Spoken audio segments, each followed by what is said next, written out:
আকাশে লুকোচুরি মেঘ রৌদ্রের, মনে প্রশান্তি নেই কৃষকের। আকাশ জুড়ে মেঘের আনাগোনা, ক্ষণে ক্ষণে ঝরছে বৃষ্টি, আবার হঠাৎ ক্ষণিকের জন্য হেসে উঠছে এক চিলতে রোদ।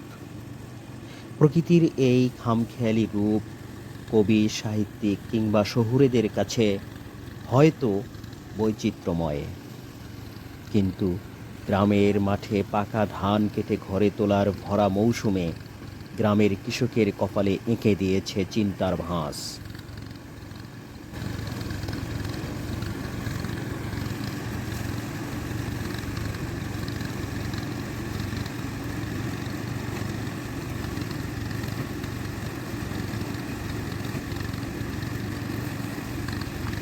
চলতি মৌসুমে অক্লান্ত পরিশ্রমে কৃষকেরা মাঠ জুড়ে ফলিয়েছেন সোনার ফসল ধান।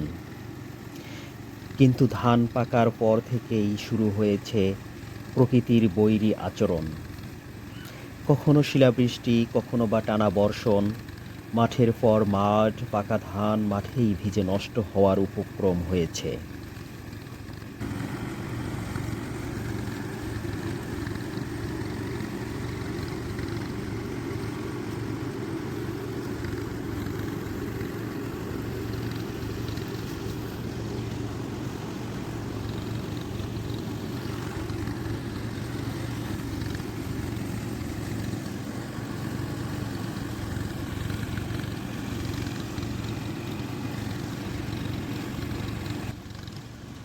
শুষ্ক ও রৌদ্রে আবহাওয়ার এই চরম সংকটের মাঝে যখনই আকাশ একটু মেঘমুক্ত হয় কিংবা বৃষ্টি ঝরা বন্ধ হয়, কৃষকের আর অলস বসে থাকবার জো থাকে না।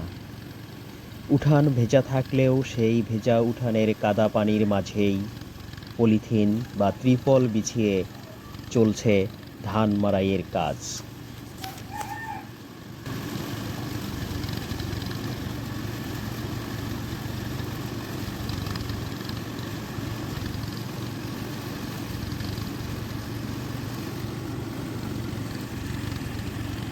সাধারণত শুকনো ধান মাড়াই করার চেয়ে ভেজা ধান মাড়াই করা দ্বিগুণ কষ্টের কাজ। ভেজা ধান গাছ হয়ে যায় ভারী, আটি খোলা যায় না সহজে, মাড়াই কলে বেঁধে যায় জট। ভেজা ধানের আটি ধরে ধরে হাতের তালু একেবারেই পাতলা হয়ে যায়। পাতলা হতে হতে আঙুলের মাথা দিয়ে এতটাই পাতলা হয়ে যায় ত্বক যে ত্বক ফেটে ফেটে রক্ত বের হয়ে যায়। কি যে কষ্ট, কি যে যন্ত্রণা, যেই কাজগুলো করেন শুধু তিনিই জানেন।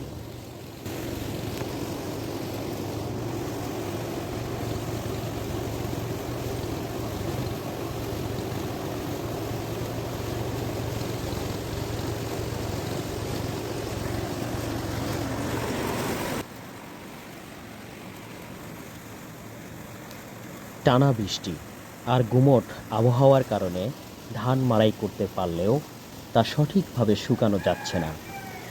ভেজা ধান বেশি দিন থাকলে গজিয়ে ওঠে অঙ্কুর, নষ্ট হয় চালের মান। আবার কখনো কখনো ধান গুমিয়ে গন্ধ হয়ে যায়। ফলে বাধ্য হয়েই অনেক কৃষক কম দামেই ফড়িয়া বা পাইকারের কাছে ধান বিক্রি করেন।